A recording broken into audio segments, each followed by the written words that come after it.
Hello, welcome to the the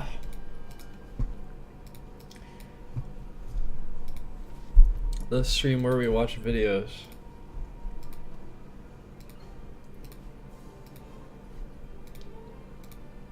Horizon that the area increases. And microscopically, we have time reversibility, and this historically led to some paradoxes, and it has a famous name, Lock-Schmidt paradox. The idea that these two descriptions seem to be incompatible, but we now understand better where we're putting in the time irreversibility when we put in the statistical description. And well, so we should probably, our situation here is somewhat similar to this. And recall that hydrodynamics works well for black holes, so this is a particular case of, I mean, we have from the boundary description, it looks like gravity should be like the Boltzmann equation, perhaps, or something similar. It should be the quantum Boltzmann equation for strongly interacting systems. And if we understand this properly, maybe we'll find this phenomenon of interior even in other more ordinary system, whatever it is. In some sense, this black hole problem is similar to other mesoscopic physics problems because we have both the statistical mechanics description and deterministic. But the new feature is the presence of a pure state. It's pure state inside the horizon. Okay. So we've understood various features of the emergence of spacetime from the gauge theory. And some of these features are similar to what's understood through the renormalization group flow. And so in particular, if we have the ground state of field theories, so empty ADS, for example, we have the usual Wilsonian renormalization group picture, and that different radial directions correspond to different scales in the field theory. And that's fairly well understood.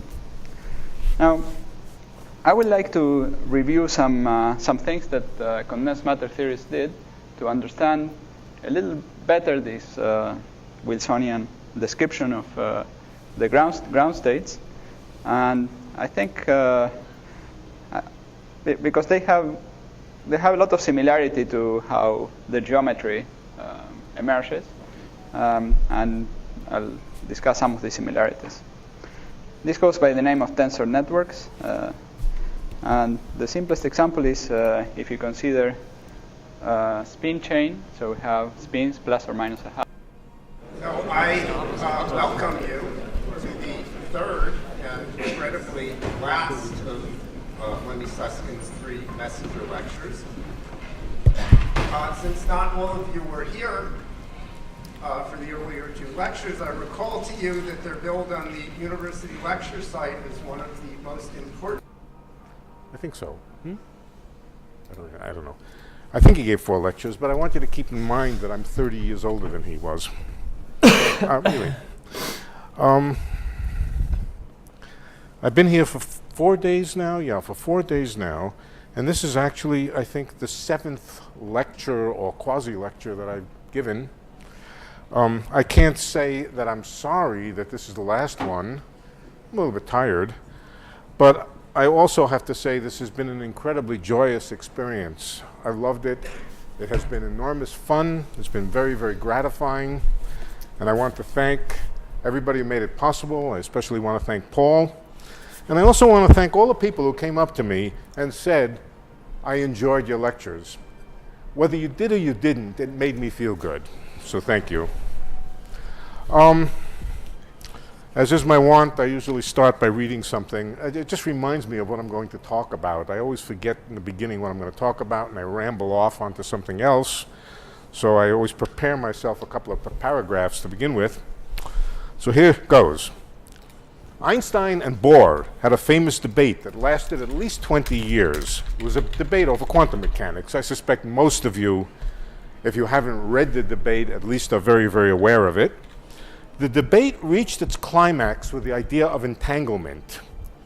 It's generally deemed that Bohr won the debate, but in retrospect, it's clear to me that Einstein's view was by far the deeper. Bohr, I think, never really understood entanglement. In essence, he told Einstein, go home and take an aspirin. You'll feel better in the morning.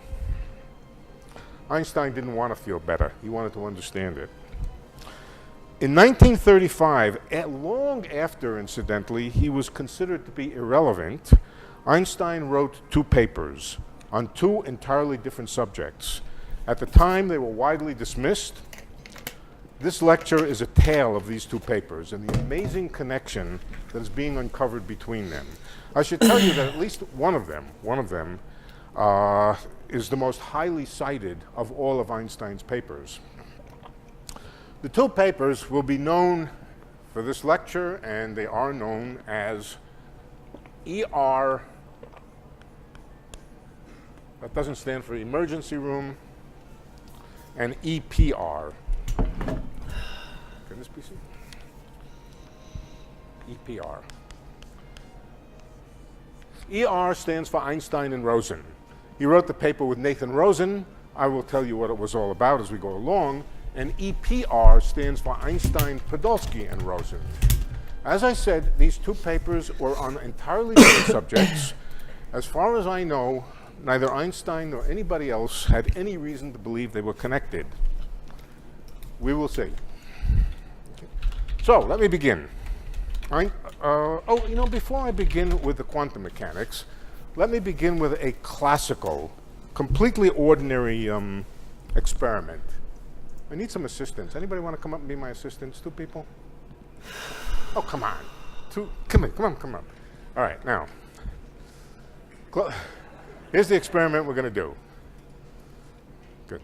Now, I'm going to hand you something. I have 2 things. I have a chalk and a battery. Okay? They're about the same size and shape. I don't think you can tell the difference holding them in your hand. You close your eyes, and I'm going to hand you one.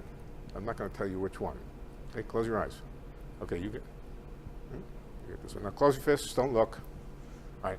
Now, one of you go out of the room. Well, you don't really have to go out of the room. Just go over in the corner. You're a bad boy. Go over in the corner. All right, you don't listen. Yeah. You look at what you got. I bet you instantly knew what he got. Yes. How did that happen? You must be magic.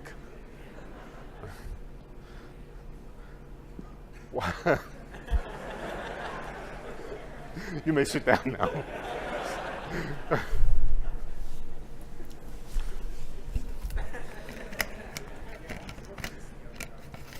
Yes, you may sit down too.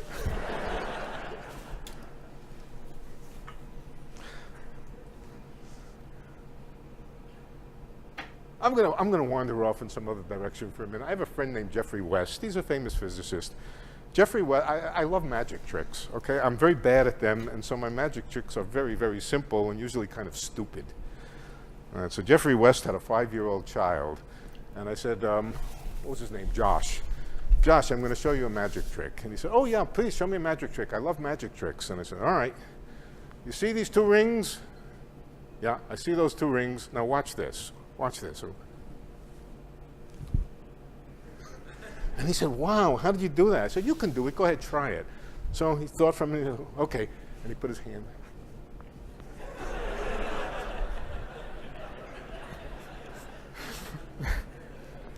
Sorry about that. That has nothing whatever to do with the lecture. All right. That was an illustration of something which is sort of like entanglement. But it's different. It's different in particular. Well, we'll see how it's different. But keep in mind that what these guys knew was less than what they could have known. In classical physics, you can know the exact state of a system. You can always know the exact state of a system, but knowing the state of a system, in this case, the system is the system of chalk and battery. Knowing the exact state of a system in classical physics entails knowing exactly what's going on with each of its parts. So in principle, we didn't know the details of the state when we did this experiment, but in principle, without disturbing the system significantly, we could have known more about it than we did. I want you to keep in mind, because that's one of the very big differences between this experiment and a real entanglement experiment. All right, let's begin with EPR. EPR, Einstein, Podolsky, and Rosen. It also happens to stand for a term that they used in their paper, elements of physical reality. This was something that disturbed Einstein a lot, but let me give you a very, very quick quantum mechanics lesson. Here it goes. We have a spin. A spin is a little physical system. For the moment, let's not even worry about what it's attached to. In practice, it would be attached to an electron, but it's a little system, and it has an arrow associated with it. In other words, a vector. It's something you can measure, and when you measure its components. Its x component, its y component, and its z component, and so forth. So let's add another system. The next system is the apparatus that we use to measure it. And the apparatus looks like this. It's a box. It's a black box. Well, it's not black. It's just a box. It has a little screen on it that will show an answer. It has an arrow on it that says this way up in order to tell which way it's oriented. And you can orient it in any direction in three-dimensional space that you want. It also has a button here. The button says M for measure. All right?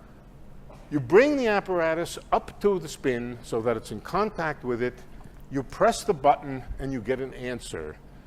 Purportedly, the answer is supposed to be the component of the spin along the axis of the detector. You will always get, in quantum mechanics, plus or minus 1.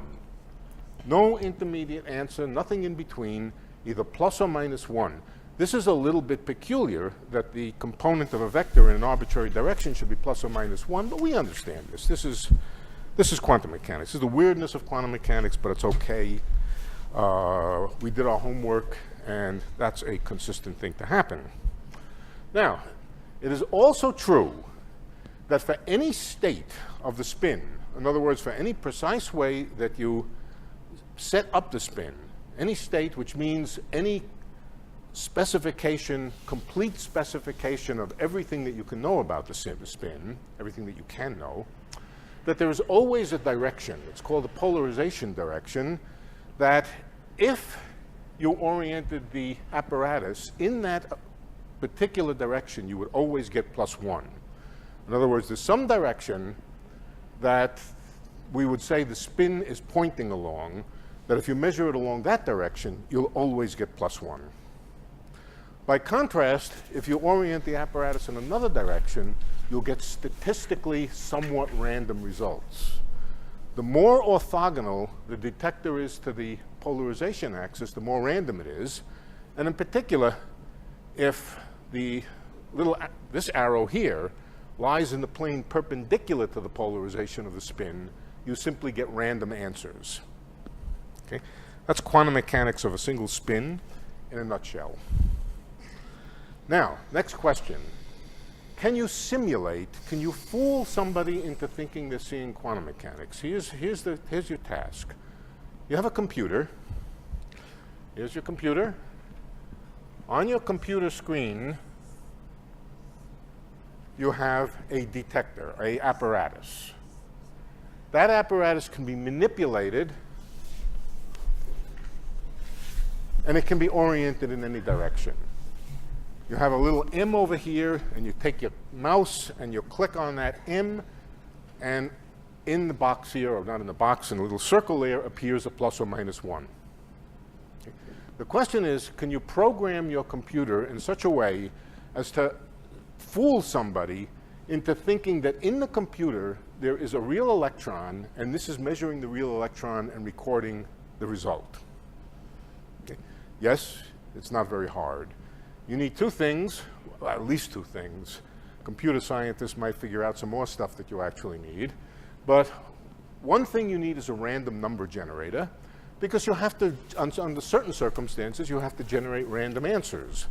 So you need a random number generator, and you need a memory to record the state of the spin. Whatever the state of the spin means, in this case it simply means a polarization direction, you need to record what the state of the spin is, and you need a random number generator to generate answers. That's all you need, and you can mimic quantum mechanics, at least for the single spin. Now let's come to the problem. Let's suppose there are two spins.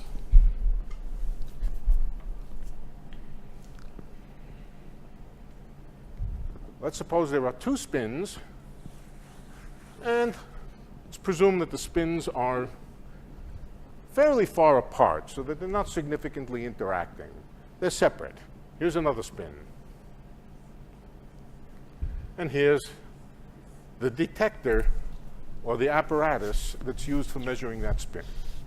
You might expect that the state of a two-spin system is simply specified by specifying two polarization vectors. Two polarization vectors, and that they're simply two systems identical, each identical to the first. And in fact, you can create electrons or spins in that kind of configuration. You just do it by separately and independently arranging the two states of the two spins. It's called a product state. And a product state, there's not much crosstalk, no crosstalk between them, no correlation between them, not even any interaction between them. And the two sets of experiments are completely independent. Each apparatus has its own random number. Well, this is for the real spins. Question is, can you simulate this? Of course you can simulate this. To simulate it, you simply have two random number generators, two memories, one over here, and you just do in each place the same thing that you would have done with only one spin. So yes, you can simulate that. But there are a wider class of states available to two spins, and the additional states are called entangled states. For those who know quantum mechanics, I will write down an example of entangled states, and I will never use it again, but I will not explain it. I will just write it. 1 over the square root of 2 times a state in which the first spin is up, the second one is down, minus the first one down, the second one up. This is a quantum mechanical combination of two states in which one of the states has one spin up and the other one down, and the other, and vice versa, and vice versa. This is a proper quantum mechanical state. It is a complete description of the system. There is no more to know. You cannot know any more. Quantum mechanics says there cannot be any more knowledge once you know the state of the system, but it has some odd properties. Let me tell you what the odd property that I find most interesting. Of course, there are detailed mathematical consequences of this, but I'm just going to focus on one very, very simple observation. If in this type of state you measure either of the two spins in any direction at all, you'll get a random answer. It doesn't matter which way you tilt your apparatus, you'll always get a random answer. In other words, in this case, there is no polarization vector for either of the spins, and it simply doesn't look like a state of two independent spins. Either spin or both spins, if you measure them, you will get random answers. I would say this is peculiar for the following reason. I would say that you have absolute complete information about the composite system of two spins, and you have absolutely no information about either of the parts of the system. Now that's weird if you think about it. If you think about it, I'm telling you that you have a complete description of the composite system and yet no knowledge of either of the parts. That's a feature of maximally entangled states. The entanglement has a degree of entanglement associated with it. We don't need to get into the mathematics of it. There can be unentangled states, there can be a little bit entangled states, and there can be very entangled states. I'm interested in the very entangled states now. Okay, so the question then is, if everything is random, what does this thing, this state, tell you? What it tells you about is not what happens if you make one measurement or the other one, but it tells you about correlations between the two. In this state, the following is true. Pick any direction at all. Line up the two detectors or the two apparatuses in the same direction and measure both spins.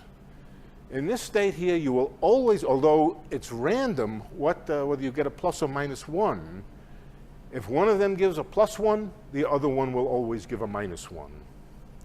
In other words, although the polarizations are completely undefined for the individual spins, nevertheless, they are found every single time to be in the opposite direction. The entanglement tells you about correlations between them, it tells you about relations between them, but it tells you nothing about the individuals. That shook Einstein. It bothered him. He said, what's real? What is real about these two spins? And he came to the conclusion that the description here didn't say anything about either one of them, and that bothered him. Somehow Bohr just was okay with it. I don't even know if Bohr understood it. If you read the dialogue between them, you'll come to the conclusion that Bohr was mumbling in his beard. And did Bohr have a beard? No. He was mumbling in Paul's beard. Look, I'm a great admirer of Bohr, but on that particular one, I think he was wrong. Anyway, can you simulate this system? It's kind of interesting. You can simulate it all right. You can simulate it on a computer or a couple of computers, the situation of the entangled. If they're not entangled, if they're in a product state, it's easy.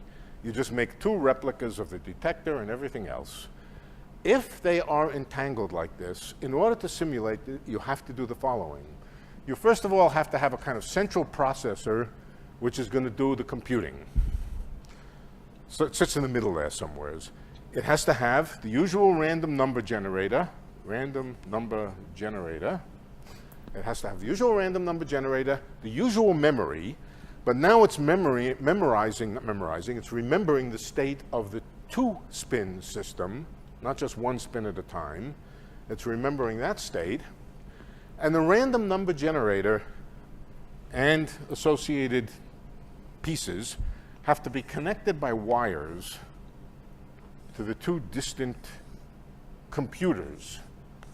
Remember, we're now simulating it. This isn't real. There's no real electron there. There's no real electron here. We're trying to fake it.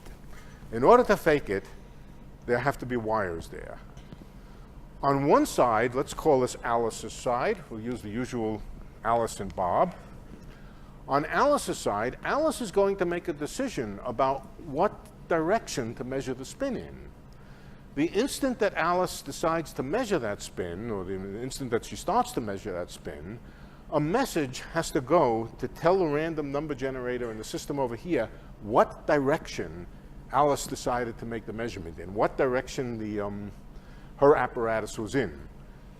Once that happens, some things happen here, and then it sends back a message with a random plus or minus 1, not a completely random plus or minus 1, but a plus or minus 1 that is supposed to be the answer. Same for Bob. And Bob has to be connected to the same random number generator because of the strange entanglement or the strange correlation between them. So, in order to mimic the quantum behavior of 2 distant entangled systems, you have to fake it with a collection of wires that connect them, basically. What would happen if you cut the wires and tried to deal with it by 2 separate systems? You couldn't do it. This is the sense in which entanglement is non-local. It's non-local in the sense that if you try to simulate it with a classical computer, if you try to simulate quantum mechanics with a classical computer, you'll have to fill space with wires. Those wires would really have to genuinely be there. And more than that, the wires have to be able to transmit information essentially instantaneously to do this. That sense in which quantum mechanics is. Now you may ask, with all these wires around, can you transmit information faster than the speed of light?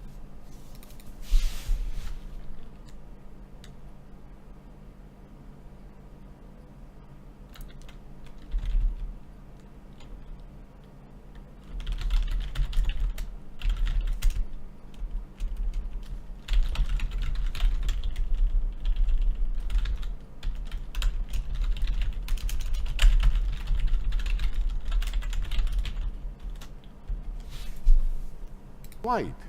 Can you transmit from Alice to Bob a piece of information about anything you like? Well, sure you can if you have those wires there. Those wires are like telephone wires, and they're instantaneous, so of course you can. So this might seem to violate Einstein's principle that you can't send information faster than the speed of light. But in fact, if you restrict yourself to only those operations which make sense for quantum mechanics, the thing that a quantum mechanics experiment would actually allow you to do, under no circumstances will you send anything faster than the speed of light. So it's a little bit strange, but the strangeness has to do with simulating quantum mechanics on a classical computer. That's what entanglement is about. I'm sort of taking you through a tour of various interesting things about entanglement. Now, the next thing is entanglement a rare phenomena? Is it something that you have to work very, very hard to arrange between systems? The answer is no. Entanglement is extremely generic. In fact, it tends to spread out among systems like an infectious, very badly infectious disease. If you have a system which is composed now of a lot of parts. Let's imagine we have a system that's composed of a lot of these spins. Here it is. It's a box of spins with lots of them. Let's start them all in some particular state, which is a product state, and let's say in which they're all polarized along the z-axis.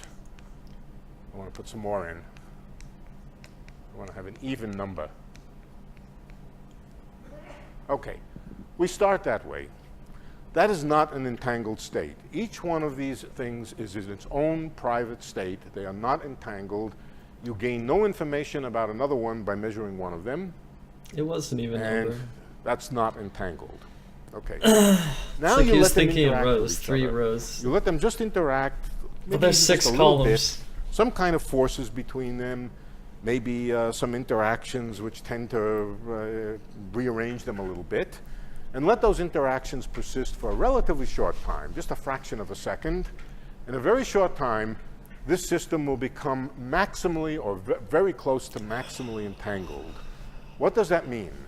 That means if you divide the system in half, in any way, in fact, it doesn't matter, vertically divide it in half, diagonally divide it in half, just pick out half the spins and pick out another half the spins. Here's what will be true. The state will give you no information about either half. Everything that you measure about either half will be completely random. But if you want to know the result of any experiment, let's call this Alice's share, let's call this Bob's share. Bob can predict the result of any measurement that Alice will do by doing an appropriate experiment of his own, which will then, and it's exactly the same thing as over here, these 2 entangled spins. If you want to know what one of them is doing, just look at the other one, and the first one will be anti-parallel with it, if you were to measure it. If you were to measure both of them, they will be anti-parallel. The same kind of thing is true here. And what's more, it doesn't even matter how you divide it. Any way that you divide it, you'll be able to predict the other half by measuring one half. That means that entanglement is very pervasive. Things tend to get massively entangled very quickly. I assure you, you are entangled with your neighbor. In fact, you're entangled with me. I don't know how that feels to you, but and in fact, you're entangled with the Martians on Mars. Okay. Let me give you another example of entanglement. In this case, it's not entanglement of spins, it's entanglement of regions of space. It also makes sense to talk about entanglements of regions of space. So here's 2 regions of space. And let's say the question that we can ask about these 2 regions of space is there a particle in there or not? Is there a particle in here? Is there a particle in here? Okay, one possible state of the system is what you would call a product state. In a product state, there may be a probability distribution for 1 particle or 0 particles, but they're completely independent. A product state. No correlation between them, prepared completely independently, That's called a product state. But you can imagine a state, a quantum state, with the following property, that if there's a particle in here, let's call that 1. One particle on the left side, then there will definitely be one particle on the right side. But if there is no particle on the left side, then there is no particle on the right side. That would be a quantum state which is entangled, the entanglement not now being between particles, but between regions of space.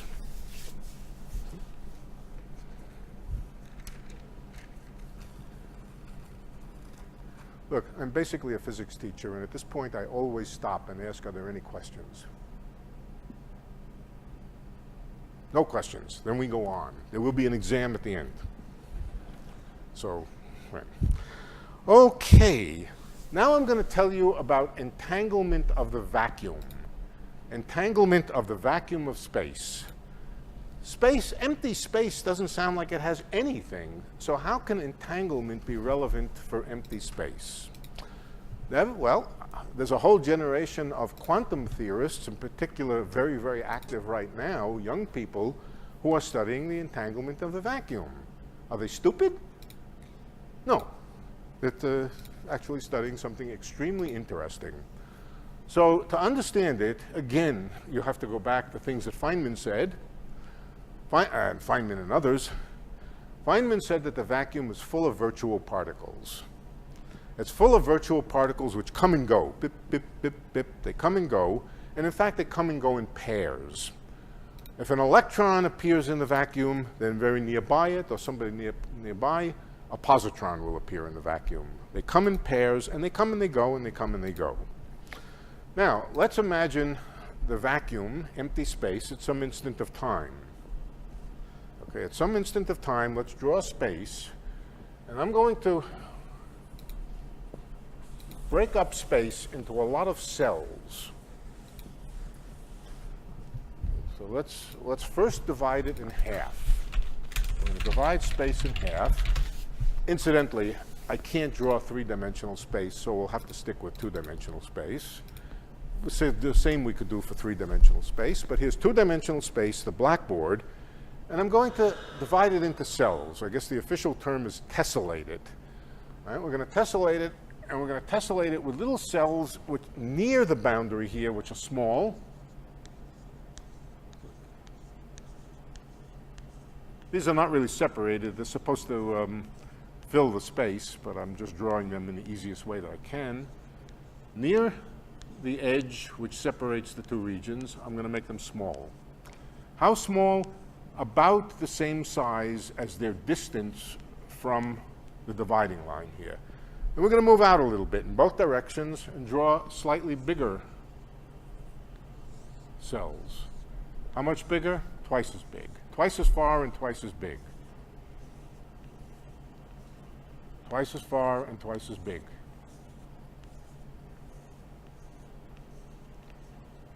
And of course, the next step, we'll draw bigger ones. We'll be dividing space in what's called a scale invariant way, or at least in a self-similar kind of way, and so forth and so on.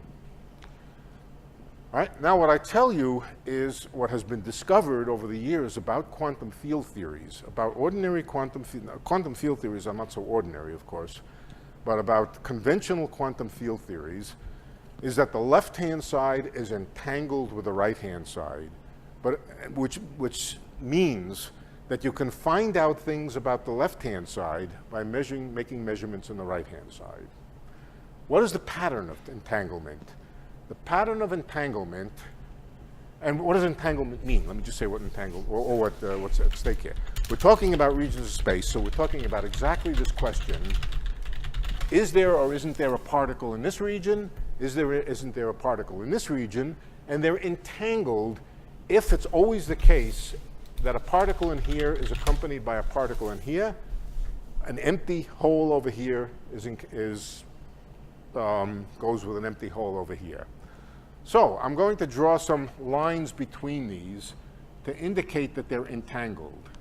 And that is the way the empty space of a quantum field theory behaves. If there is a particle in one of these cells, then there will be a particle in the other one. If one of these cells is empty, the other one will be empty. So it's entangled. But it goes further. These are entangled. If there is a particle in each one of these, and now by a particle, I mean a particle of wave, for the technical experts, I mean a particle whose wavelength is comparable to the size of the cell. They're entangled. These guys over here are entangled. I didn't draw it well, but you know what I mean. That's what the vacuum looks like with respect to its entanglement properties across a boundary. This always has looked to me like the lacing pattern of somebody's corset. I want you to keep that in mind. That is important. This is the vacuum in quantum field theory. Question, can you break the entanglement? What does breaking the entanglement mean? It means, can you create a state in which the left side and the right side, or at least over some region of space, in which the left side and the right side are in a product state. In other words, destroy the correlations between the left side and the right side. Not destroy them, but just create a quantum state in which they're less correlated, maybe even not correlated at all. The answer is yes, you can make any state you want. Any quantum state can be arranged somehow, but it will cost you energy. How do I know that? The reason is because the vacuum is the lowest energy state of a quantum field theory. There's nothing of lower energy than the vacuum. So if I do anything to it, to disrupt it in any way, it will always cost energy. In particular, somehow disentangling some of these laces here, or some of these hooks, disentangling them will cost energy. All right, so let's draw another view of it over here. It's the same thing, except I don't want to erase this nice laced up corset here. And let's suppose I take some region, some finite region this big, and I unlace it. Unlace it means disentangle it. What does it do? It creates some energy in that region. Let's just represent that energy by a blob here. Create some energy in here. That's the story in quantum field theory. But now let's add gravity. What does the presence of energy do in gravity? Well, energy is mass. Mass is the source of the gravitational field, and the gravitational field is represented by curvature and the distortion of space. Therefore, this energy density here will distort space. It'll distort space in the region where it's present. So when you disentangle a region like this, when you unlace it, what do?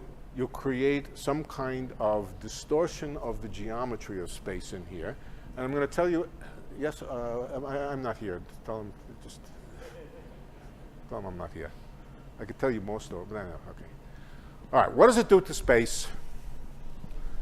It distorts it in the following way. It takes that region and it makes the distance, let's see, this line over here is just some line that was originally over here. To the right, it was over here. It takes this region and increases the distance across the, from one side to the other side. It increases the distance from one side to the other side.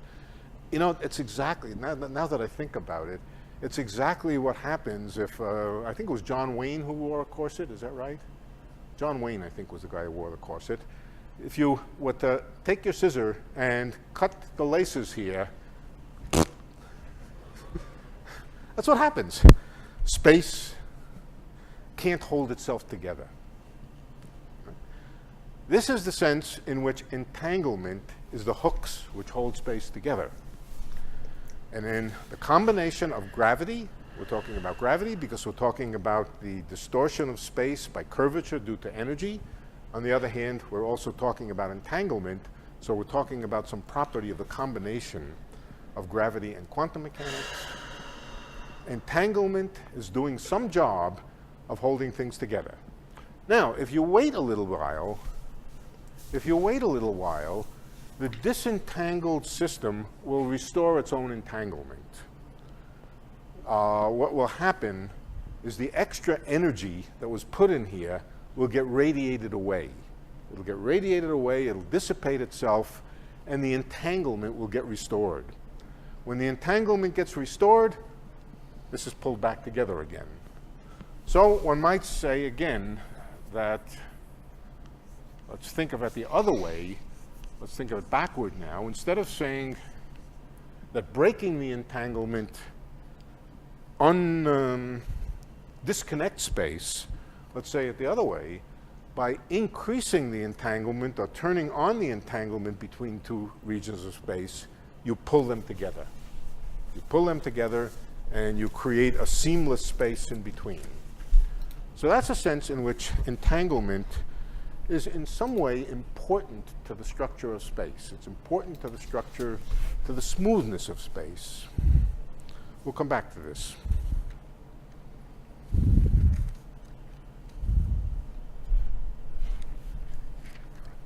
Just ignore that. Okay, we've talked about EPR, Einstein, Podolsky, Rosen, and entanglement. Now I want to come to ER, Einstein and Rosen, an entirely different subject having to do with black holes. So I think the last time, if you weren't here, well, maybe you know it, maybe you don't. If you don't know it, I can't help it. We talked about black holes, and I drew a diagram representing a black hole which looked something like this. This was just space-time. This was space-time. Time goes up. And I drew a singularity over here. And what I told you is that the outside of the black hole, this is representing some black hole, the outside, we can draw another one down here, but just ignore it. The outside of the black hole, where Alice lives, let's put Alice out here. The outside of the black hole is out here. The inside of the black hole beyond the horizon, this line is the horizon, the inside of the black hole is over here. And since the rule is that light rays travel with 45-degree motion, anybody who gets caught in here will eventually crash into the singularity. That was a picture of what a black hole is like. But you might ask, what's going on the other side? Somehow there seem to be two outsides of the black hole. There's an outside here, that's Alice, and there's another region of space over here that seems also to be outside the black hole. Let's put Bob over here. What's going on here? How come there are two outsides to the same black hole? Bob can also fall in. Bob can fall in, Alice could fall in, or they could both send something in. And it's quite clear that the picture that should go with this two-sided black hole, this is called a two-sided black hole. The picture that goes with a two-sided black hole is that it should really be thought of as two black holes. Two black holes in what space? Well, the simplest version of it is to imagine that there are two sheets of space. This is a mathematical idealization. There are two sheets of space. Two separate spaces which are unconnected. That's a little bit hard to think about if you're trying to intuit what another space which is disconnected from our space means, but mathematicians have absolutely no difficulty imagining two separate independent spaces. Each one has its x and its y and so forth. And then what this picture is drawing is a black hole on this side, you fall into the black hole on this side, and a black hole on this sheet here, which are connected together. Connected together by what is called a wormhole or an Einstein-Rosen bridge. It's a perfectly good solution of Einstein's equations, and it has some kind of connectivity between two completely disconnected sheets. That's what this diagram is really illustrating here. All right? Supposing we take a sequence of points along here, starting on Alice's side and pass through here. We're not moving this way. Nobody can move that fast. But just take a sequence of points. What does that look like? Well, you start at Alice's side. Alice is up here. Bob is down here. You start up here and you pass right through and come out on Bob's side. Can anything actually pass through from one side to another? Can Bob throw something through and it will appear at Alice's side? No. For Bob to throw something through, he would have to exceed the speed of light. He can't do that. So despite the fact that this is some kind of connected structure, the two sheets are connected, it is not possible to send information from outside one black hole to outside the other black hole. This is some kind of connectivity, and it shares with entanglement. Entanglement is also a kind of connectivity. It shares with entanglement the principle that it cannot be used to send information faster than the speed of light. Now, you can also think a little bit differently. You can imagine that these two black holes were in the same space. Let's take this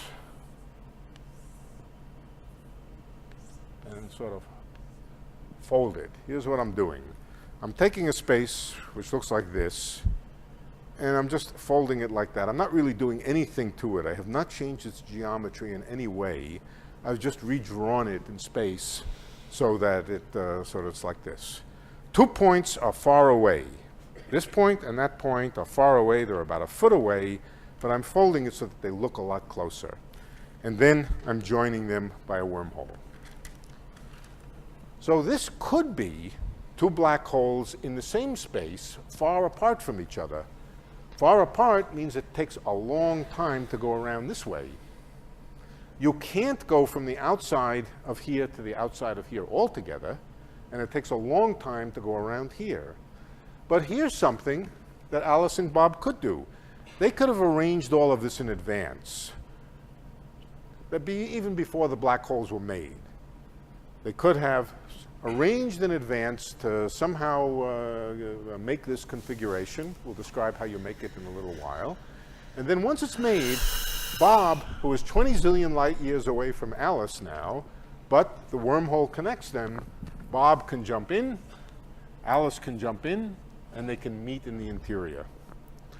That sounds really crazy, but I believe that it's true. That if you somehow were able to make one of these wormholes with two black holes at either side, you could not use it to transmit information. You couldn't use it to make time machines. You couldn't use it to pass through quickly and exceed the speed of light. But what looks like it is possible is that if everything is appropriate and the picture makes sense, Bob and Alice can jump in and meet in the middle. Of course, they won't last very long. This is not a good thing to do.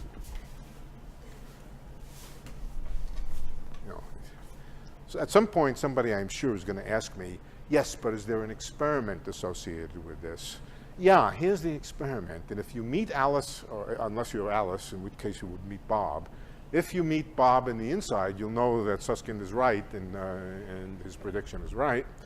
Won't do you much good, but if the black hole is big enough, then you might last a little bit of time. And, well, I don't know. I really don't know what Alice and Bob do when they meet in the interior of the black hole, but okay.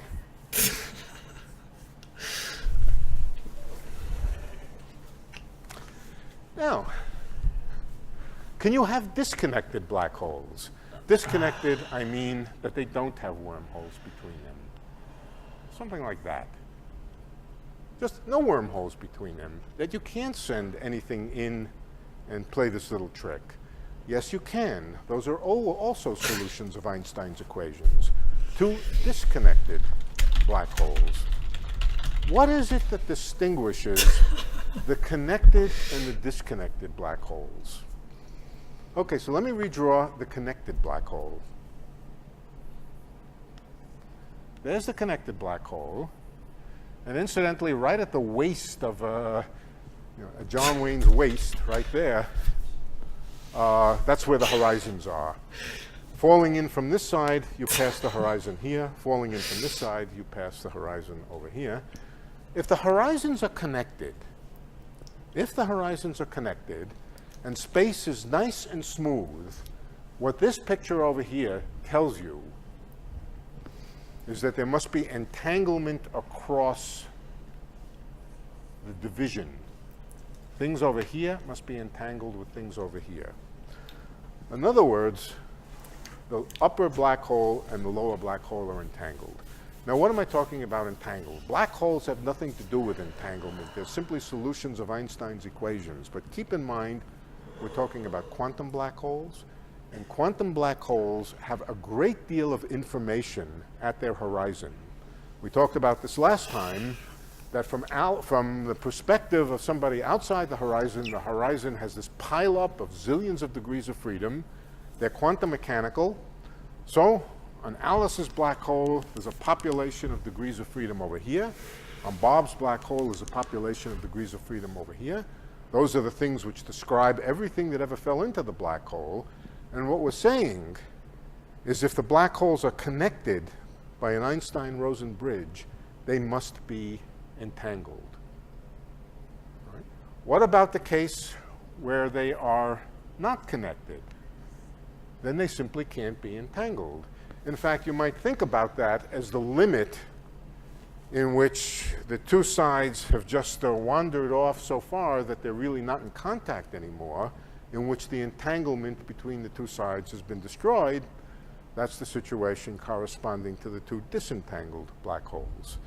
Now, this is extremely interesting. I think it's true. I don't see any way around it. What determines whether there's an Einstein-Rosen bridge between two black holes is whether they happen to be entangled or not.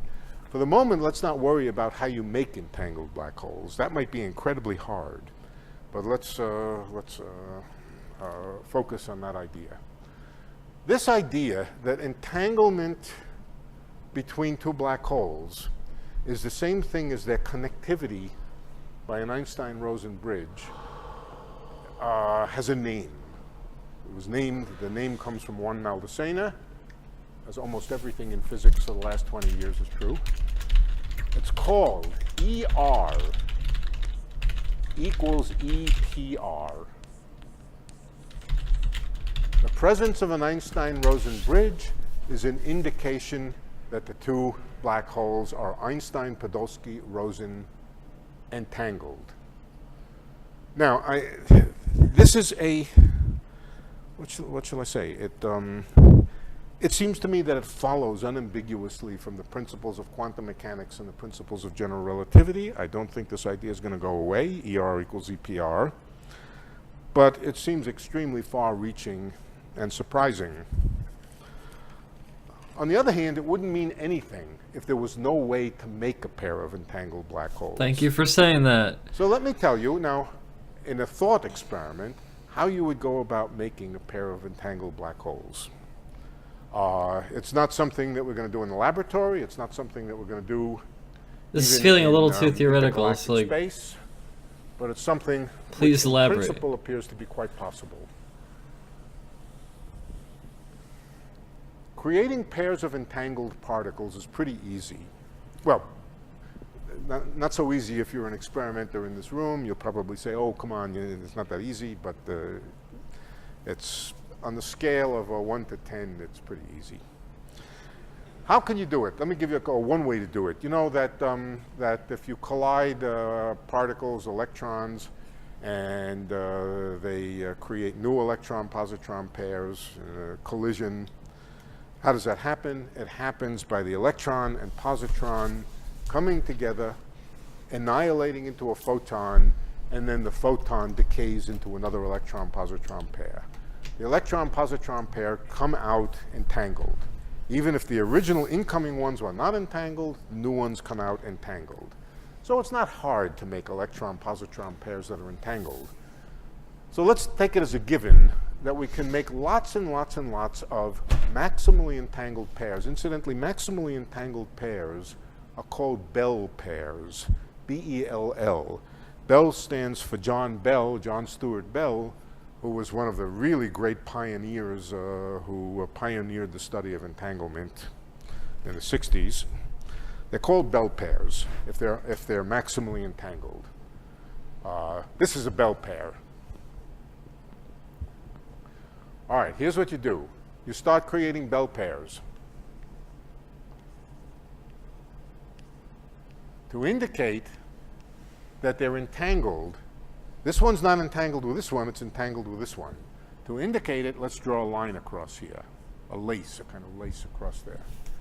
You create a lot of them in the laboratory. Then you give half the particles on the right here, you give them to Alice. The ones on the left, you give them to Bob, and you say, take them away from each other. Take all these ones and put them out here. Just drag them away. Capture them in a trap and displace them. Same with these. Take these far away. You still have bell pairs.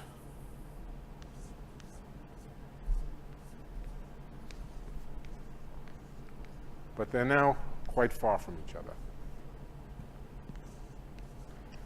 Now, according to one of the principles of quantum mechanics, once you take those bell pairs apart, they will not naturally disentangle from each other. There's a theorem that if you take them apart and you only do what are called local operations, you will not disentangle them. They will stay entangled. Entanglement is very robust. It's hard to get rid of it once it happens. So these particles, which are very, very far away, are nevertheless entangled. The left side and the right side as quantum systems are entangled, and as long as you don't bring them back together again, they will stay entangled. The next step is we take this cloud of particles here, and we squeeze it and collapse it into a black hole. It's now a black hole. Same on this side. We collapse this into a black hole. What do we have? We have two entangled black holes. We've succeeded in making an entangled black hole, two entangled black holes, and we can call it a conjecture. I mean, I suppose it's still a conjecture at this stage, but I think it's a robust conjecture, that when you do that, you will make a pair of black holes with an Einstein-Rosen bridge between them. Now, can you use that Einstein-Rosen bridge? Here's Alice outside the black hole. Here's Bob outside the black hole. Can Alice send Bob a message through the Einstein-Rosen bridge? No. You can see that from this diagram over here. Bob cannot send Alice a message. But again, what they can do by prearrangement, if everything is right and everything is nicely arranged, in principle, they can jump into their black holes and meet at the center. How long does it take for them to meet? Very little time. These two may be a zillion light years away from each other. And how long does it take for them to meet up at the center? Very little time. You probably think I'm nuts.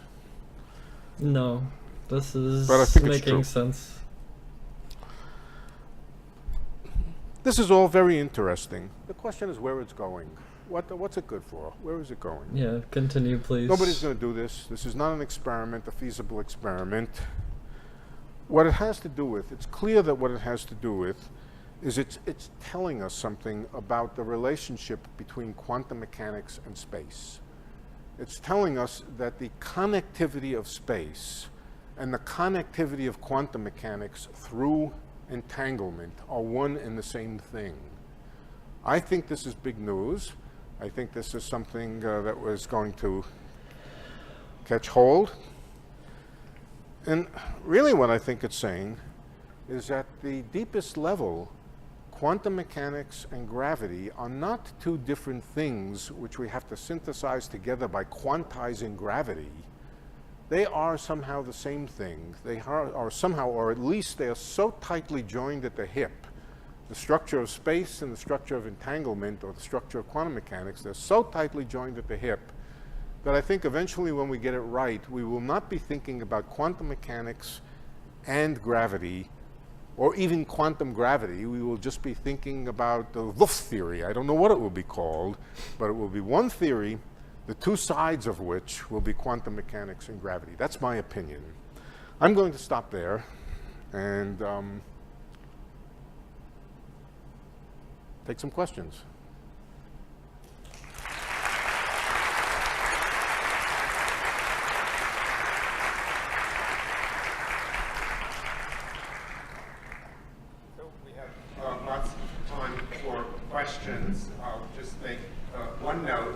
that Feynman did give 7 lectures. Ooh. You were there. Maybe you only went to 4. Did he give 7 full-scale lectures? Well, he was 30 years younger than me. How many weeks did it take?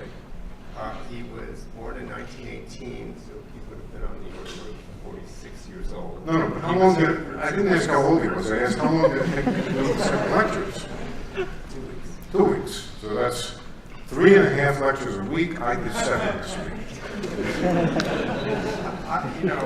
Having lunch with the Society of Physics undergraduates doesn't count as a lecture.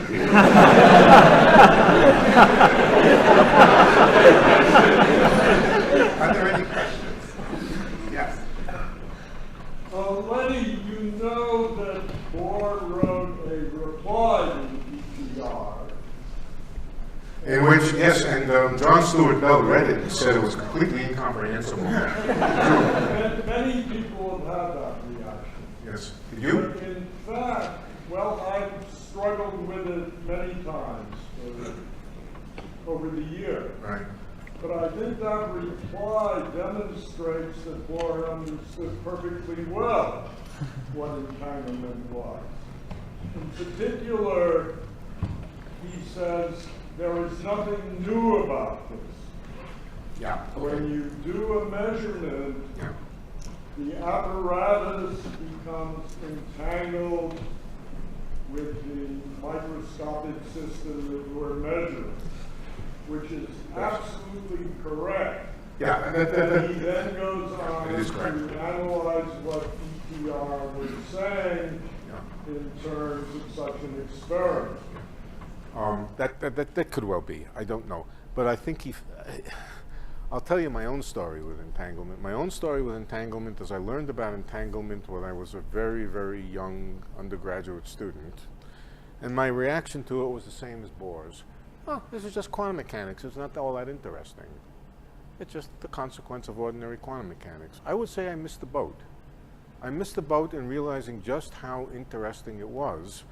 And the fact is that today, entanglement pervades so much of physics. It's hard to find an interesting article on the net that isn't about entanglement. And we're kind of living in the age of entanglement as theoretical physicists. So I think I would have to say that Einstein was very, very far-reaching, or his vision was very far-reaching, and maybe Bohr's was not so far-reaching. But you know, this is a matter of taste. This is a matter of hindsight and revisionary history. So I will yield to David. That's fine. Still, he didn't understand entanglement.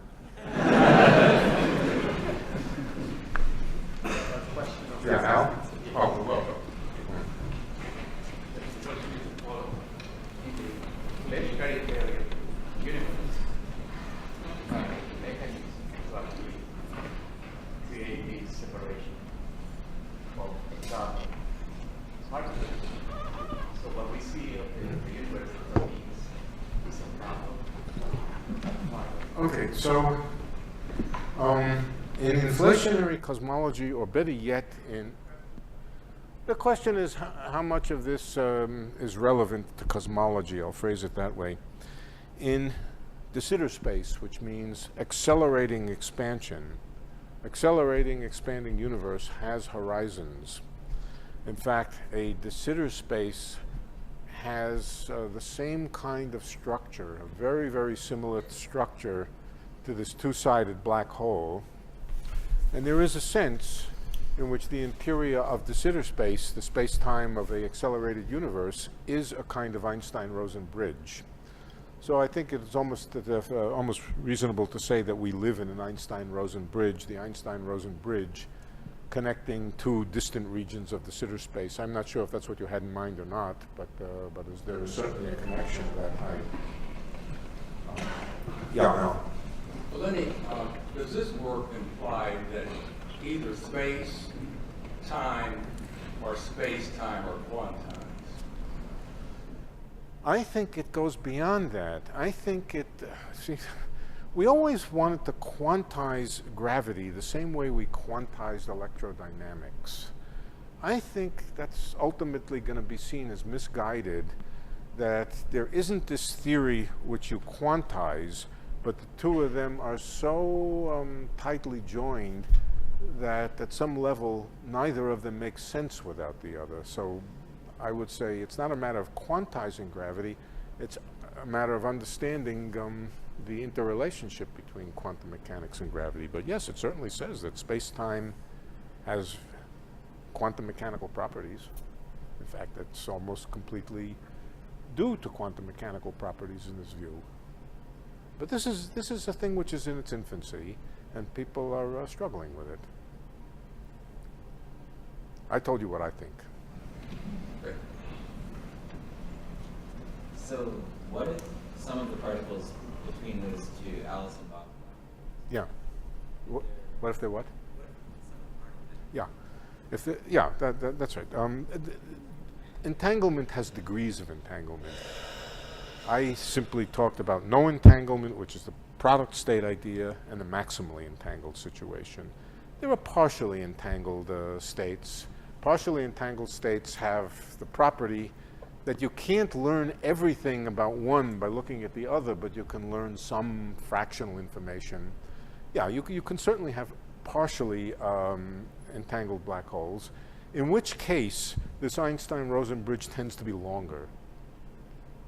It's longer. The longer it is, it's very much like this. Well, where is it? When we erase the entanglement across the boundary between two regions of space, we separated them. Decreasing the entanglement tends to separate them, and when you finally separate them completely, so there's no entanglement, basically there's no finite wormhole left anymore.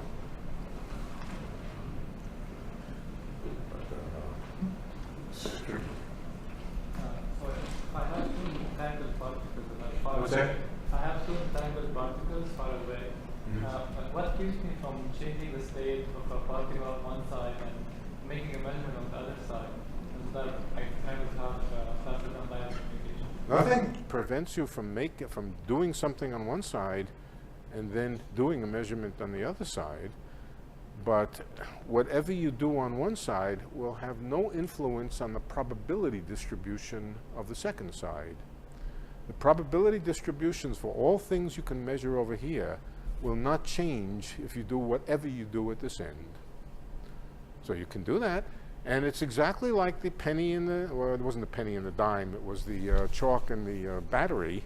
The instant that one person took a look at their own, what they had, their own share, they instantly knew what the other share was, but the other person who went over there didn't know.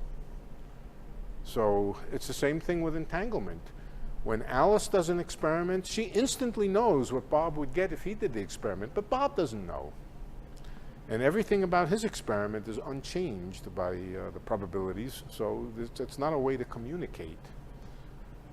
It's not a good way to communicate. One second, so.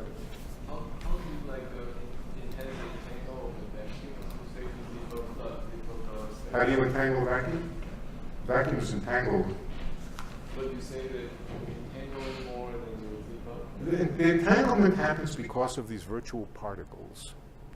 The virtual particles, which are created and annihilated continuously, have a pattern of a quantum state which is entangled. And it's a property of the lowest energy state that it likes to be entangled. I don't have much more to say on that. We don't make the vacuum entangled. The vacuum just is entangled. You can what? Yeah. It lowers its energy. That's the word. It relaxes to the entangled state. Yeah, very good. I said that it radiates away that energy, and that's a form of relaxation. Yeah. Yes. Yes, you can. And there are confusing aspects of it.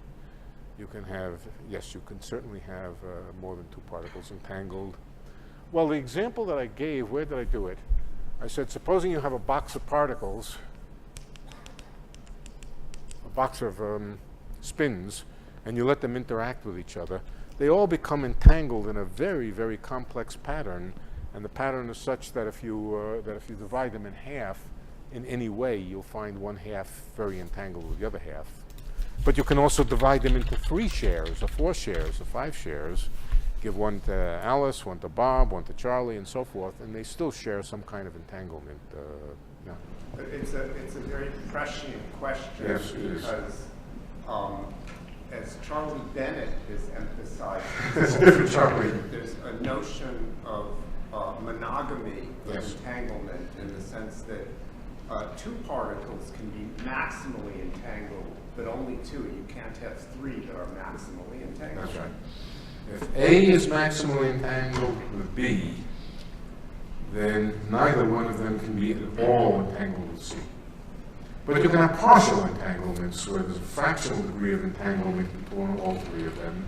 And there's a whole complex theory of the nature of multipartite entanglement, it's called. So I think we'll try to get 2 more questions. So if entangled particles in a black hole is what creates the Einstein-Rosen bridge, does that mean that if you have entangled particles outside of a black hole that they somehow distort space-time? Well, of course they do.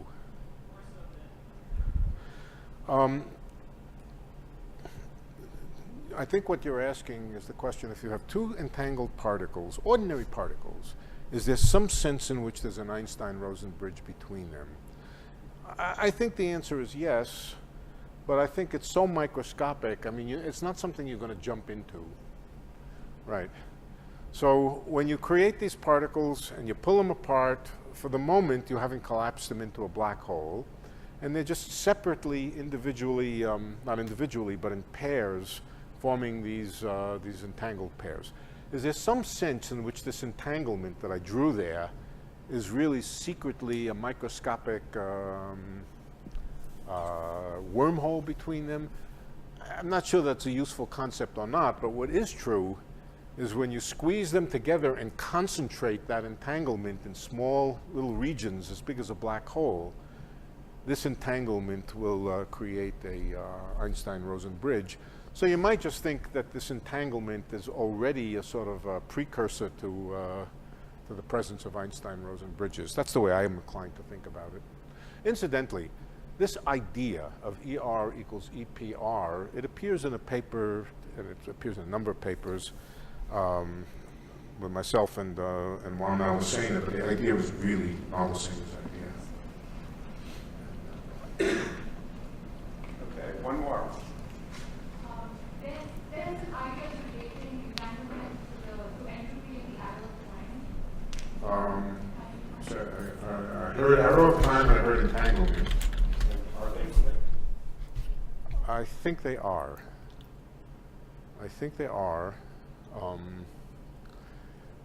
But that would be another lecture, and it would the growth of complexity, which is connected with the growth of entanglement, is a form of clock, that you could internal clock to a system. Yeah, I think that's right. I think the tendency for entanglement to spread, the tendency for entanglement to spread may well be connected with the arrow of time, I think. But I think that's a hard question. Another lecture, so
When physicists, particularly physicists of my particular interest, talk about quantum information, they're usually talking about entanglement. There's more to quantum information theory than just entanglement. There's a lot of other things. There's quantum communication, quantum this, quantum that. I'm going to tell you about a puzzle, a paradox you could call it. This is not new. This is not new work I'm talking about. This is at least a year old. The purpose of my talk is to tell you why entanglement is not the whole story. Not the whole story for what? That light is terrible. Is this all? Okay, nothing I can do about it, I guess. I'm standing in front of the projector. Okay, good, okay. Why like this was for one particular purpose. To use my authority and my age to tell you right now, shut your damn computers. Don't even bring them into the room. Yes, you too. You too. I want to write down everything you said. No, just listen.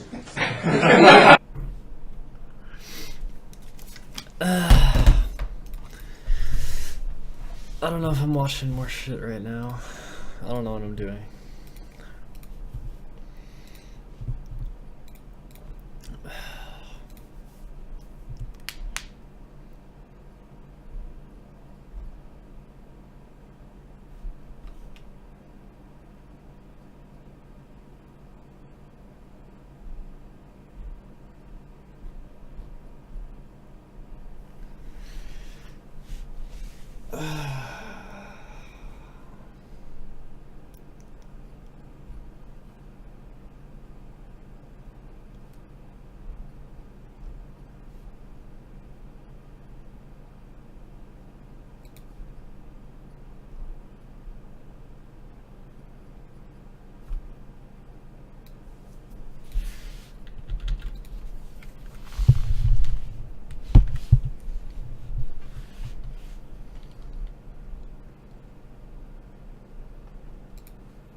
Well, if there's another interesting video to check out, then I'd be interested, but...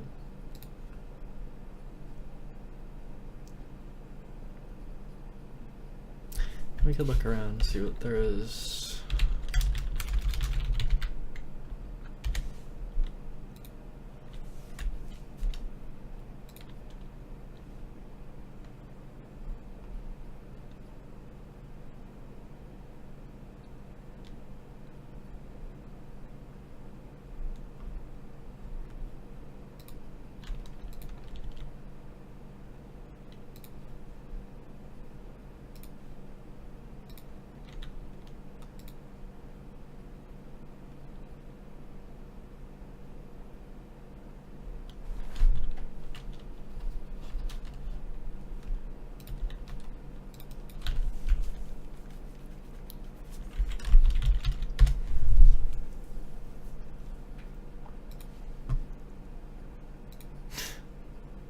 I've seen this video.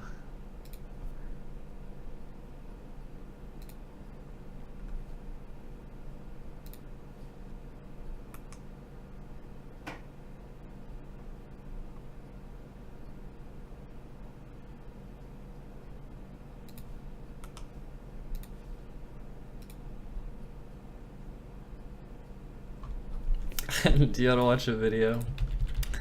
Let's see what this is.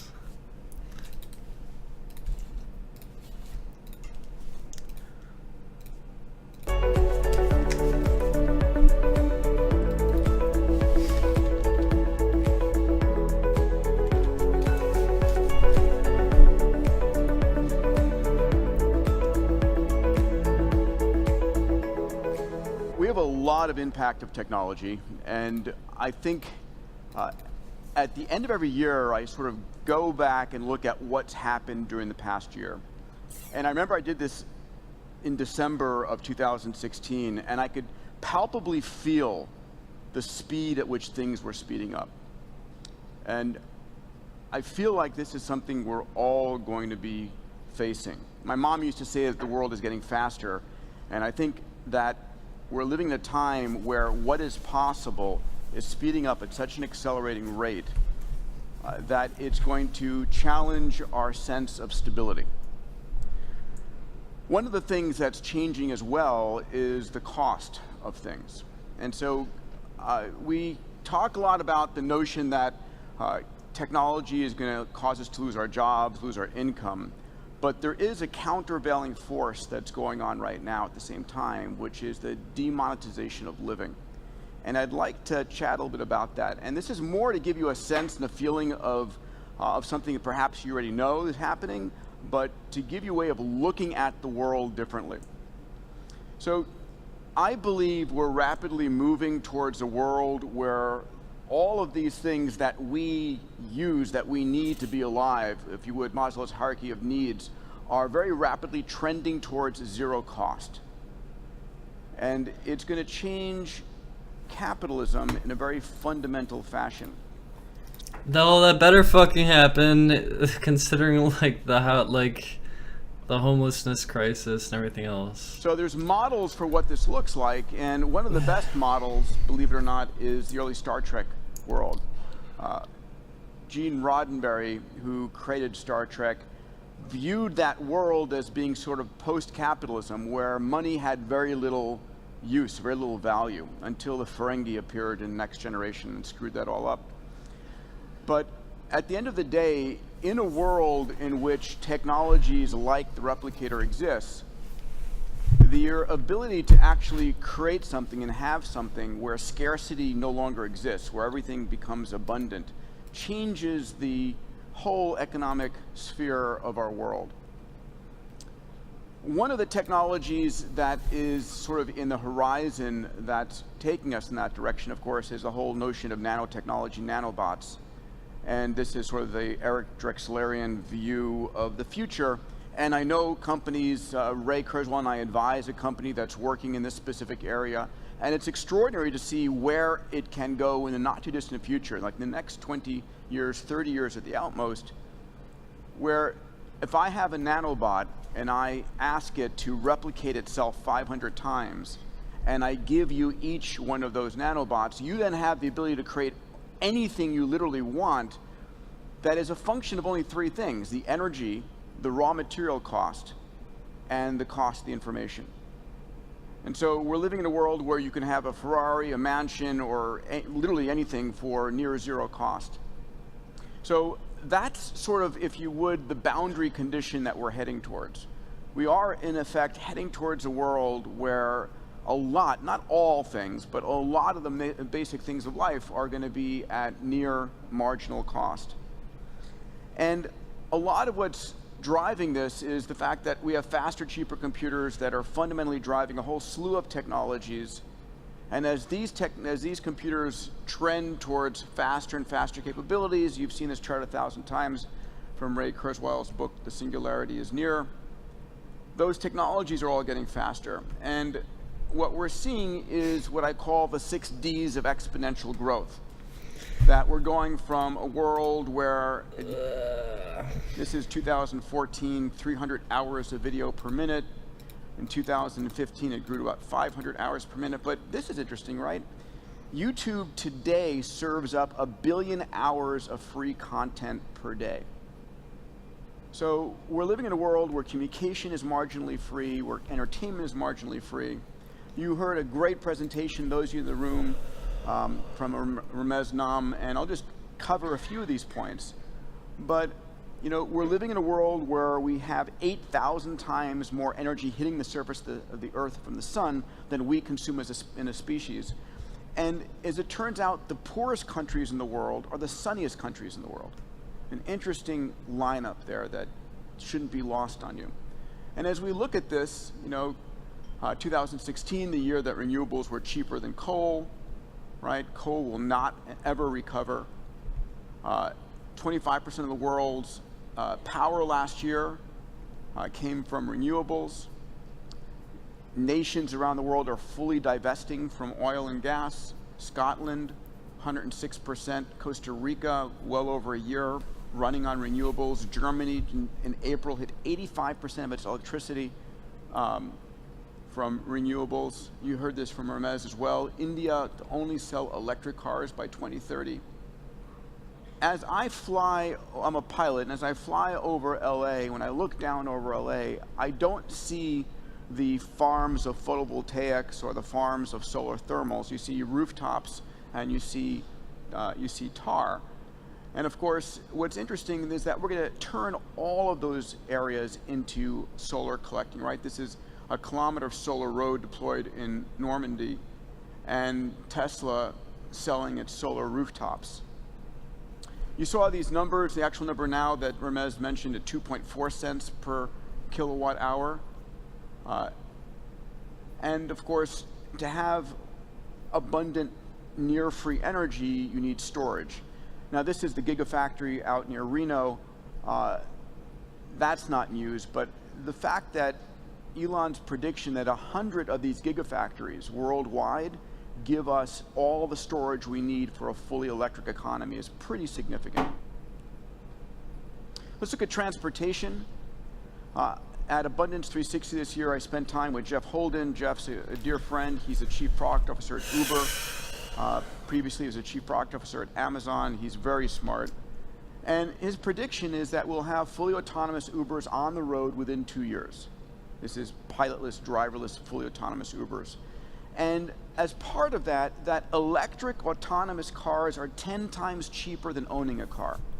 So that's a fascinating, even if it's just 5 times cheaper, 10 times cheaper, all of a sudden becomes something that if you own a Maserati or own a 5 electric autonomous car, it's 1808 or more. Aerial taxis isn't the fact that they're demonetizing transportation, which they are. They're also going to demonetize housing. So I live in Santa Monica, and my cost of real estate is extraordinary. And if I lived an hour away, my cost of a house, the same square footage, would be 10 times less. So imagine now that you can live any place, right? Because we've seen this incredible push of people moving into downtown cities, right? They move into the city because entertainment is there, because the work is there. But imagine if you could live an hour away from the city, but sleep on your commute in. Or if you're flying with an aerial transport, you're flying in just 50 because it's going to be cheaper to produce it. Let me share with you a short video from Abundance 360 this year with Avi Reichenthal on 3D printed houses. This is the latest. It actually happened in Thailand. This is a full-size house being 3D printed in 10 hours. Wow. And the speed and performance and intricate design that can be achieved now just boggles the mind. And this is at least, Peter, a 10x improvement over what we saw just a year ago. So, of course, labor is demonetizing, the labor to do repetitive tasks, the labor to stock boxes, the labor at the cashier. And what we're seeing are robots like this. Let me run this quick video and we'll talk about it after. Non-expert can program and operate the robot. They're interacting side by side with the robot right in the manufacturing floor. So they're directly manipulating the arm and easily training the robot. So it's a dramatic expansion of where robots can be used and who can use them. This is Baxter and Sawyer, and these robots come in at $4 an hour of cost, right? So the largest purchaser of these robots now is China, because China wants to maintain itself as a manufacturing base. But as labor rates go up, the only way to do that is to replace labor by having robots.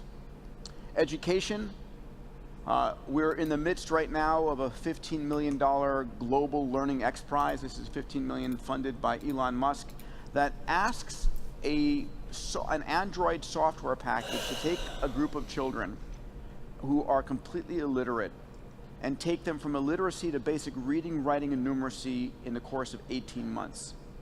And my expectation is that in the very near future, and we're talking at most 10 to 15 years, the education of the poorest child in the world and the education of the son or daughter of a billionaire delivered by an AI will be equivalent. So we're heading towards a demonetization of not just education, but the best education, delivering the education in the child's language. We're going to see a massive partners that's determined in the world. That sequencing, you see more. So we're seeing get diagnosed in anathema, right? You're going to see a human coming at you, and you're going to say, oh, no. How many times have you done this surgery last? A robot surgery, perfect food. I haven't talked about a few other areas, and we see demonetizing trends there as well. But, you know, if you look at it, one of the interesting analogies, and I'll close with this slide.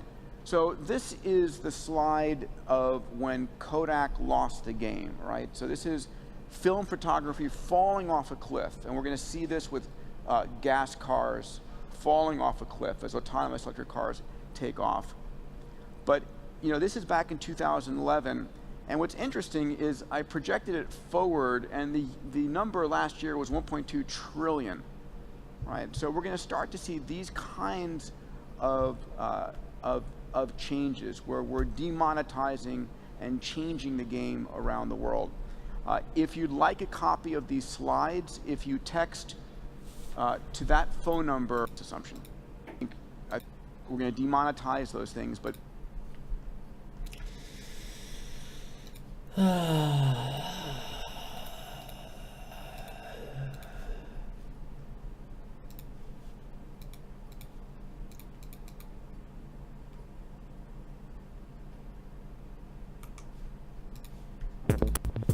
winter in Pittsburgh.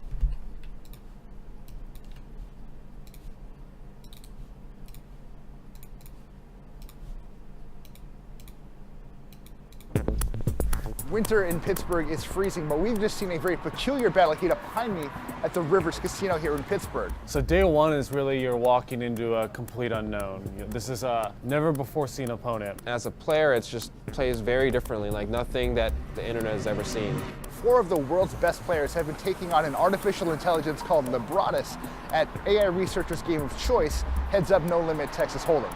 AI systems can come up with solutions that humans initially find surprising. It wasn't just a matter of figuring out a strategy versus a static opponent. It ended up changing the strategy as time went on. It has invented ways of using these tiny bets, huge overbets, and so on, which are typically considered bad moves. But when you look deeply and once you've come to understand them, they actually turn out to be better. It's actually showing that they're not bad moves. They just have to be used right. Now, the implications can and will reach well beyond just the realm of gambling, but let's not get ahead of ourselves.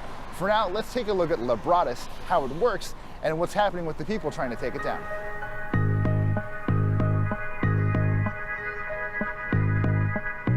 We brought in 4 of the absolute top heads-up no-limit Texas Hold'em pros to play against the AI called Libratus. Each one of them is individually playing against the AI. My name is Dong Kim, and I've been playing poker for about 8 years. I've been playing professionally for about 7 years, and this would be my second time playing an AI. My name's Jason Less. I've been playing poker for about 13 years now. I think the perspective from the humans must be very interesting. For one thing, it has to be grueling. They are playing in aggregate 120,000 hands. So each one of them is playing 30,000 hands. We asked what duration would they like to play it over, and then they decided that they want to play 20 days in a row without any breaks. This is a lot of days playing poker, and granted, it's what they do. They're pros. This is their job. I'm gonna play for fun. I mean, 30,000 hands wasn't enough, so. 200 hours in 20 days. That's a lot of poker that's been played, but at a very high level, because Libratus is so tough. What it does is when it runs simulations, it uses the information from the way we've played, and it tries to figure out the best solution for our style of play. Libratus is an artificial intelligence program. It's software developed by Professor Tuomas Sandholm, and Libratus lives in Bridges, which is a new kind of supercomputer we have developed at the Pittsburgh Supercomputing Center. Libratus currently runs on 600 nodes of bridges, and each node has 28 cores. It is using currently about 2.7 petabytes of data. We started off in the hole, but like I said, kind of expected because we were figuring things out. We didn't have any data to work with. And then after a few days, we felt like we really had a good strategy going on. And we went from being minus, 200, 250K to basically hitting even at one point. I bet you I'm going to win this hand. We were very confident. We're like, we figured this out. It has these holes. We're going to take it on. And then it improved. Just in Libratus fashion, he hits 2 pair on the river. That's it. So all the time in the background, the algorithm looks at what holes the opponents have found in our strategy. It will prioritize the holes, and then it will compute better strategies for those parts of the game. We're being so discouraged because we basically went from a good strategy we learned, applied it to the next day, and realized at the end of that day, those strategies went really poorly because they played much differently. Wow, that's going to be an interesting hand to put on video. We'll take some losses at some point if the opponent really has found out some holes, but those holes will go away. Oh my God, it was absurd. We were like, Jesus, this is not going well. The hopes of winning kind of went out the window, and then we were just trying to make it close because we really started to get a feel then, a real handle on how much it was improving day to day. If you could speak to Libratus, what would you say to it? Please stop.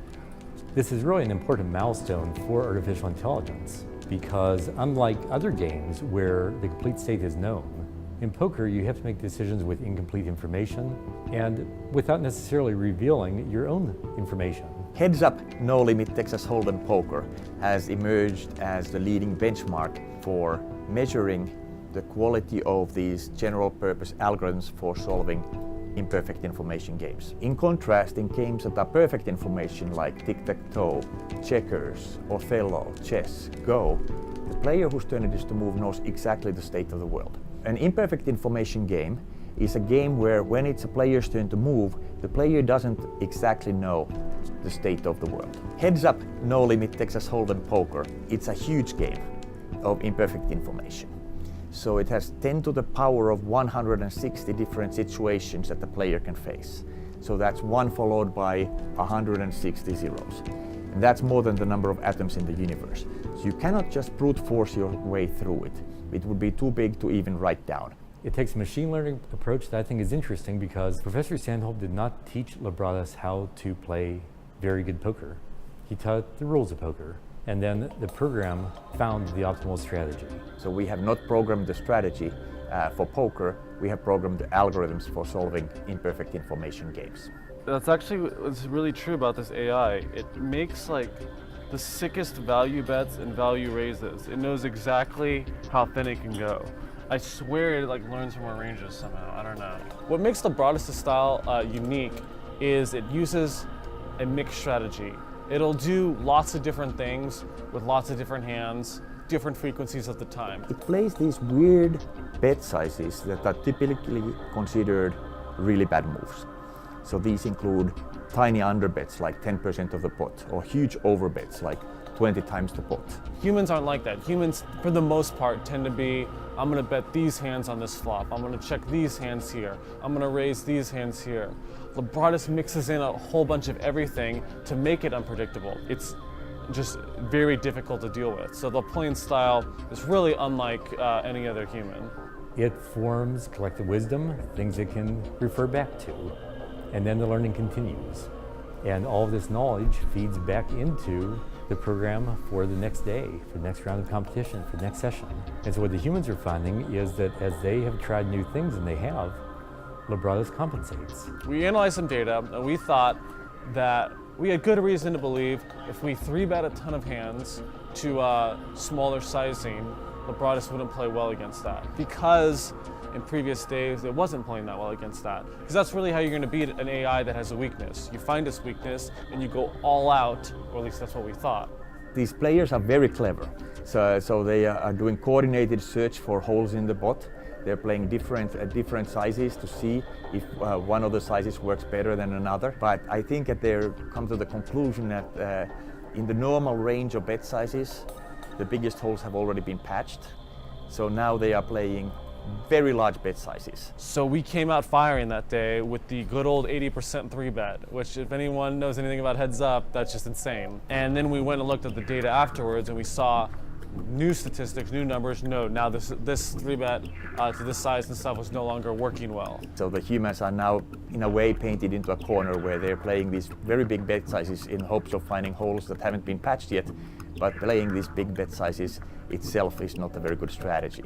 And what I think is important in this competition is that Libratus is consistently winning by a very large margin every day. Its record toward the end is even stronger than it was in the beginning. So the way it's looking now, Libratus is going to win. All right, we got the last few hands here. Queen 6 off. I'm not going to play it. We played for 20 days and we lost pretty decisively. Do we think we could beat it if more time went on? You know, I don't think so. I think we could make it a lot closer, but Libratus is just too good. I can pretty confidently just humbly admit defeat here.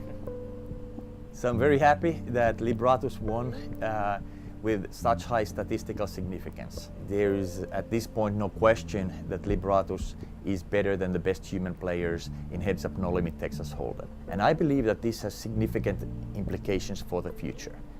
Who wouldn't want AI assistants to improve their strategic reasoning in negotiation or in their day-to-day interactions or businesses? Why wouldn't you have in your negotiations AI support that's superhuman? It's absolutely true that Libratus is not just about poker, but it's a really critical milestone in developing AIs that can solve real-world problems with incomplete information, which are the ones we have to solve to advance society, not just poker. The fact is that this competition is one of over 650 projects that are currently using bridges. In the life sciences, people are solving very large genomics challenges. They're sequencing plants, like wheat, that will let us develop more drought-resistant, pest-resistant crops. They're solving problems in metagenomics, understanding how the microbiome within the human gut is affected by and affects diseases like type 2 diabetes. That can lead to better treatments and perhaps eventually cures. Someday, Libratus or a system like it might change the way we wage war, conduct business deals, or even treat disease. Our pro players might not have won, but in the process of losing, maybe they just did society a huge favor. Hopefully this small little milestone is like my little duty to the world. This point was inevitable. There was going to be a day when AI overtook humans in Heads Up No Limit. And you know, it just happens to be today. I don't feel bad. I just feel proud and happy that I could be in a position to compete in this when that day came. I really can't wait to see what Professor Sandholm's group is going to apply to next. I think it's going to be more and more AIs interacting with each other, but if done right, and which is very important to me, it's always helping mankind.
I have nothing to stream. I have nothing to stream.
Alright, I'm done for now. I will stream tomorrow.